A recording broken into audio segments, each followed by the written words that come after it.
Good morning and welcome back. Hey, I hope everybody had a terrific day yesterday. Typically with a summer session, we go Monday through Thursday for 6 weeks. And, I just thought yesterday was just such a beautiful day and we're asynchronous. And you know what? Take the day off. I got a little something for you this morning and then you have the weekend. And I especially want you to get out today because today looks like it's going to be a gorgeous day. So I want to talk a little bit about nonverbal communication. That's any communication where words verbally are not necessary in order for a message to be not only sent and received but also understood. Okay, that's nonverbal communication. Now, one of the more popular forms of nonverbal communication is what we call emblems. These are nonverbal body movements that have a direct verbal translation. Okay, so for example, if you ask me and say, "Hey, are things going well in class so far?" and I say, "All right," typically you'll know that means okay. You're not going to say to me, "All right." You have a spasm in your thumb, but you didn't answer my question. No, of course, this usually means okay. But one of my favorites happens to be one that seems to have several different translations, depending on who you are, what the context is, and that kind of thing. Now, for the longest time as I was growing up, my favorite stand-up comic was the late, great Rodney Dangerfield. Now, Rodney's whole shtick is, I get no respect at all, no respect. And that was his whole thing, and he made a whole comedy routine about that. And then at the end of his routine, his whole thing would be, just one time, I hope you just, you say, "You know what, Rodney, you're okay, Rodney, and you give me one of these, And of course, he meant this means okay. As a matter of fact, at the end of his biggest box office hit, the movie Back to School, at the end of the film, he does this. Even Eddie Murphy, the great comic, in his movie Beverly Hills Cop, does one of these. All right, okay. So I'm talking about this in class one semester here at Bergen, and a young lady in the back of the room, who I believe was from South America, hadn't said a word all semester. She raises her hand, and I say, "Okay, Consuelo, yeah, go ahead. What's up?" And she says, "No, don't do that. That doesn't mean okay. You do that to my brother, he'll cut you." And I'm like, "What are you talking about?" And then she told me that in South America and then also in some Eastern European countries, this has a very different meaning, which at the time I was confused about. And I shouldn't have been, because a favorite movie of mine is a 1995 movie called Mr. Holland's Opus. Now, for those who have seen it or have never seen it before, Mr. Holland's Opus is about a guy who, in 1965, he's 30 years old, he was playing with a band. Well, the band is broken up.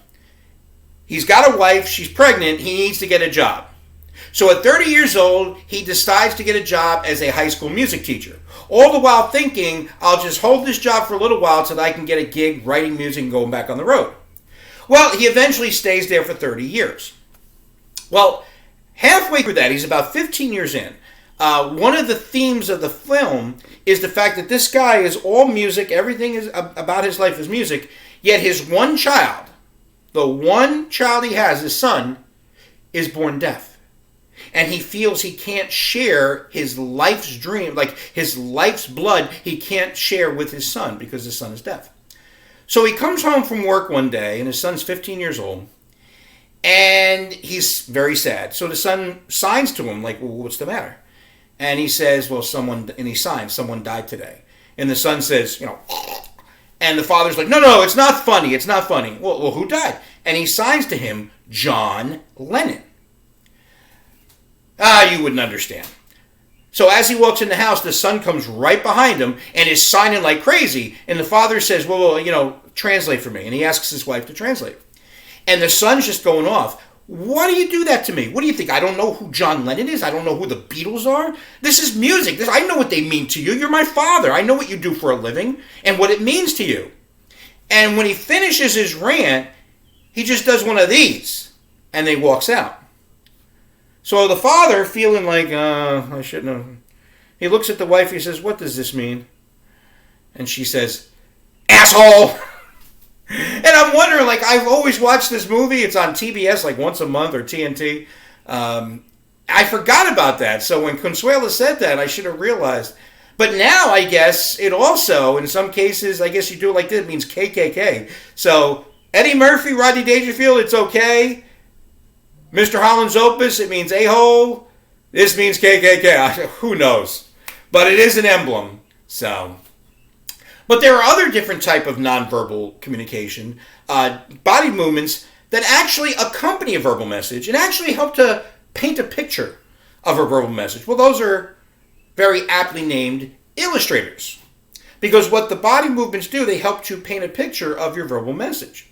For example, this morning, some of you may have woken up, turned on the news, especially to see what the weather's going to be like.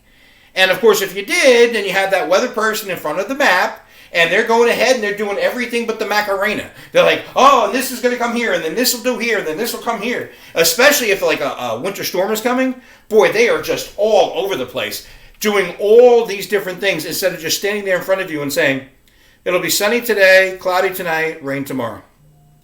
Can't do it. They have to use I'll give you another example of illustrators. Especially as the weather is really nice now. You know somebody who likes to go fishing? If they have a decent or good day fishing, how do they describe it? They don't do it in words, do they? Or just words by themselves. Oh man, I'm off the coast of Belmar. This 75-pound tuna was like this. And I fought this thing for like 20 minutes. Absolutely. Anyone who's ever had a good day of fishing will have to illustrate it for you. Okay? But one of my favorite parts of nonverbal communication deals with the nonverbal way we communicate based on our use of space. And that's referred to as proxemics. Okay? Proxemics is the nonverbal way we communicate based on our use of space. Now, some of you might be thinking, well, what does that all mean? I don't understand that. You know exactly what I'm talking about. Let me give you an example. Let's say you're at school or you're at work, you got your bag, and you take the bus. Okay? So now you're getting on the bus. Got 2 seats here. You sit down in this seat here, and what do you do with your bag? You put it on this seat right here. So now, as more people are getting on the bus, as it makes stops, you go ahead and you got your headphones on, you're looking out the window, maybe reading a book or playing a little video game on your, what is that Angry Birds or something? Now you're not saying a word, you're not even looking at people coming on the bus. But what's the nonverbal message you've clearly sent? See, what this really says is, all right, Eddie, if you get on this bus, you're not sitting next to me. All right? You stink, your breath's horrible, you're sweating too much. No, you're not sitting next to me. Now, you're not saying that verbally, but you are clearly sending that message by putting your bag there. That's proxemics. Okay? That's the nonverbal way we communicate based on our use of space. Or let's say, for example, I used to see this all the time. I haven't used a laundromat in a long time.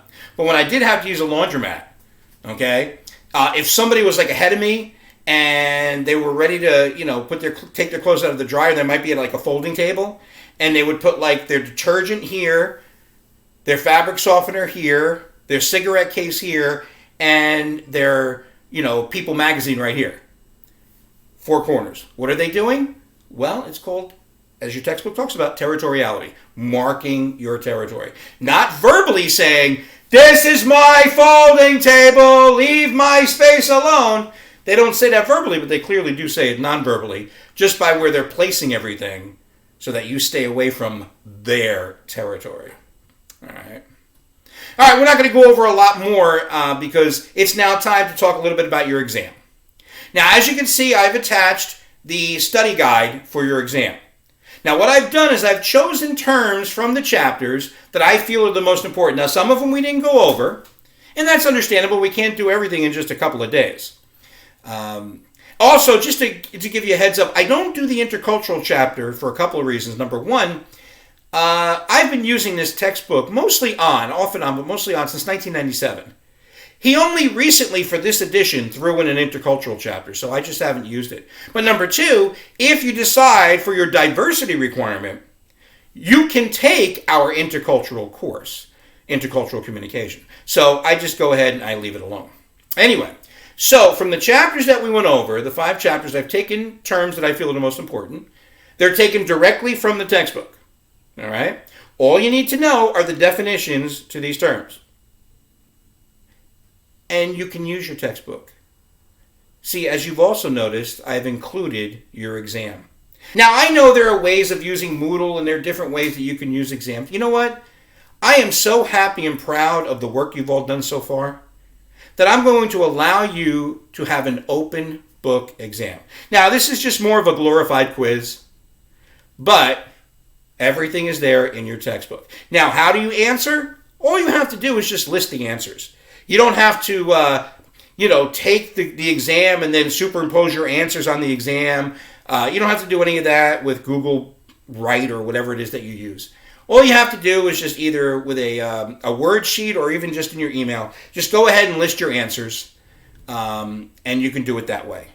But it is open book, and your exam is due by Sunday evening at 8 p.m. So please accept this gift from me. It's an open book exam. You've earned it. So many of you have done such great work so far this first week, and I wish you the best of luck. Get that exam to me by 8 p.m. Sunday night.